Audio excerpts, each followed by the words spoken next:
Will Brink here, brinkzone.com. This one's going to be a quick one, I think, though every time I say that, they go on a lot longer than I expect. But quick background, so if any of you have been watching some of my reviews on watches specifically, you see I've gone down something of a micro brand rabbit hole in the last year or so. And I've had actually really good experiences so far. My nose is itching. And I will post below the 3 brands that I've reviewed so far that I've actually been pretty happy with. So a fourth that I just got is from Baltic.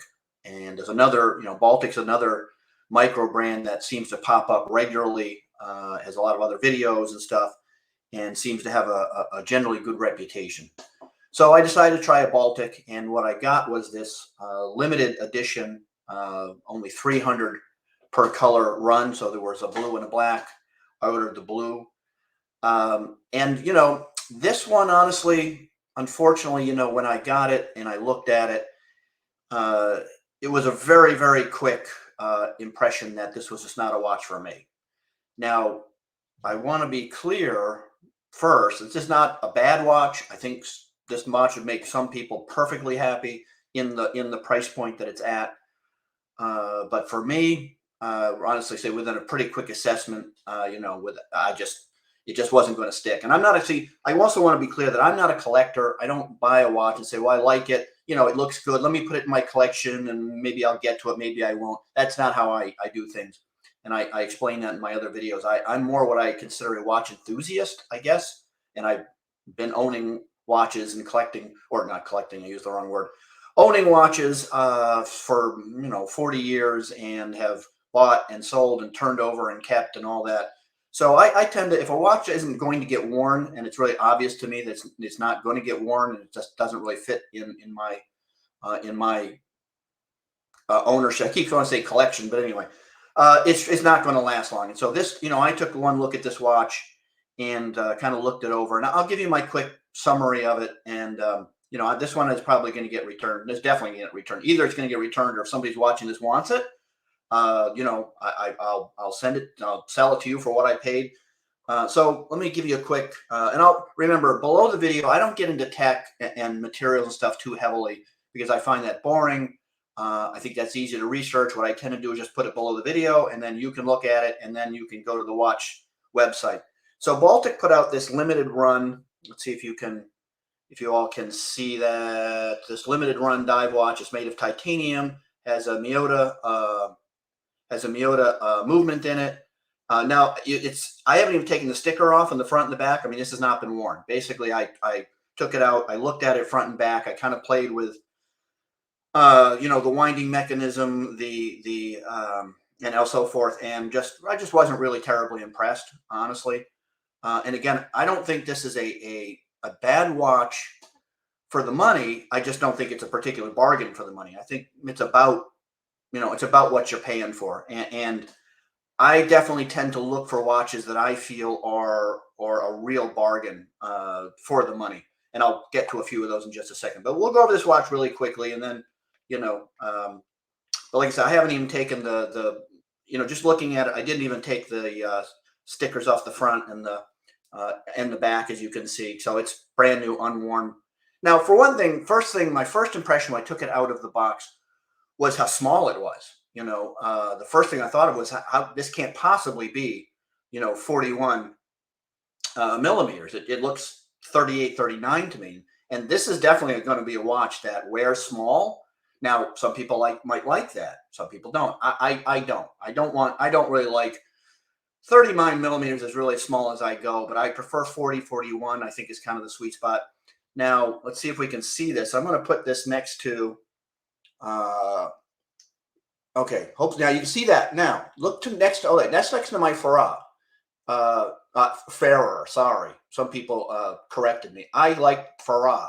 Anyway, the correct pronunciation is Farrar, or Fairer, God help me.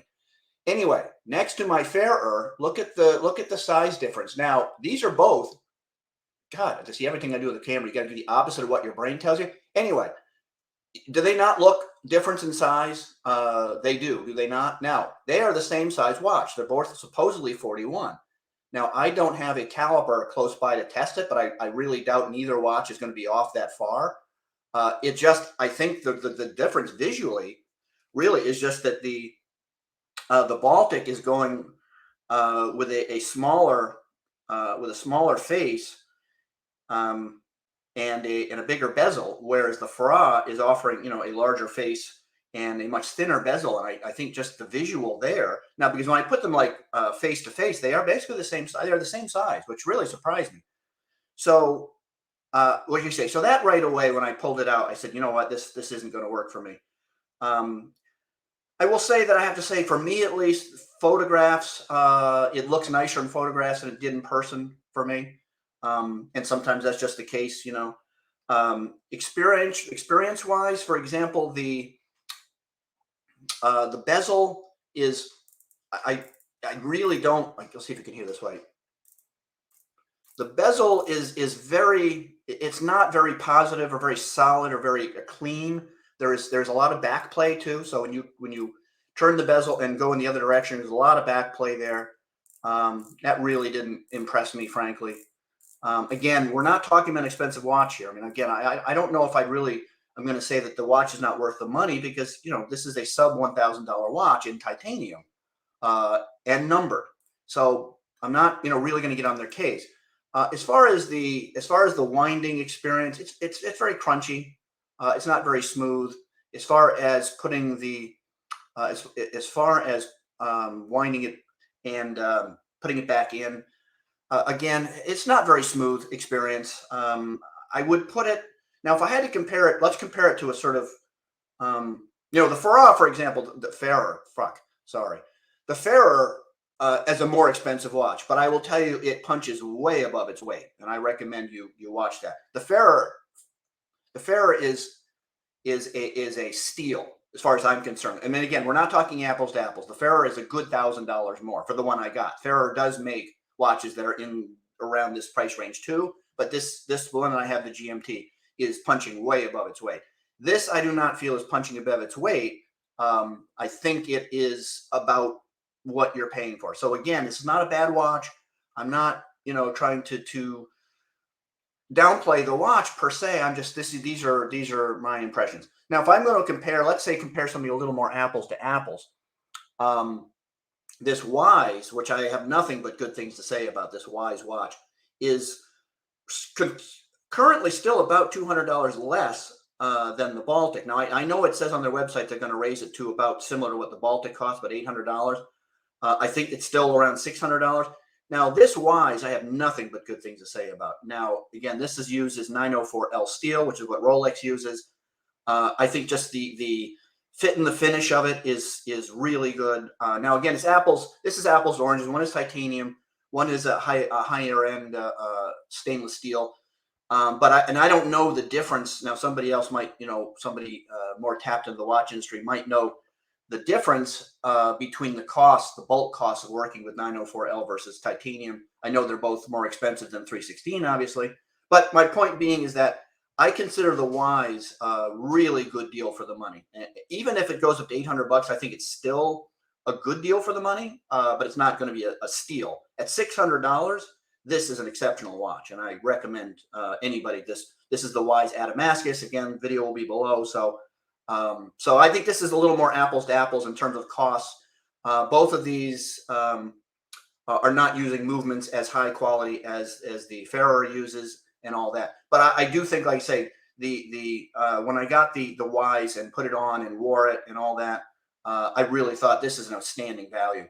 And I just don't feel that way about the Baltic. I think it is basically what you're paying for, and so again, I think it comes on a rubber strap. It's okay. It's really nothing particularly impressive, frankly. I know that if I was to keep this watch, I would definitely swap out another strap, frankly.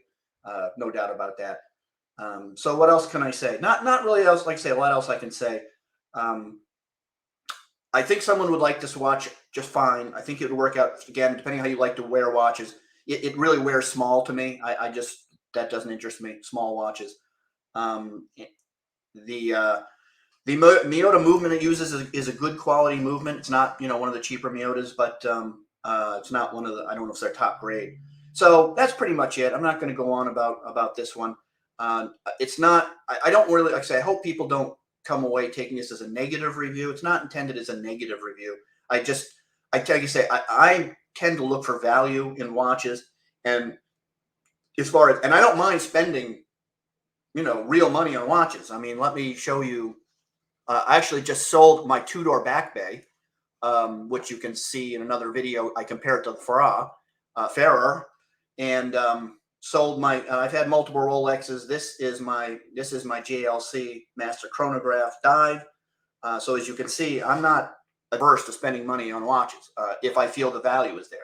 And even that JLC, frankly, considering what that watch is compared to what Rolex gives you, that's a value watch. It's JLC all day long over Rolex, if anybody knows the difference. But yeah, I actually did just sell the back bay and did really well with it.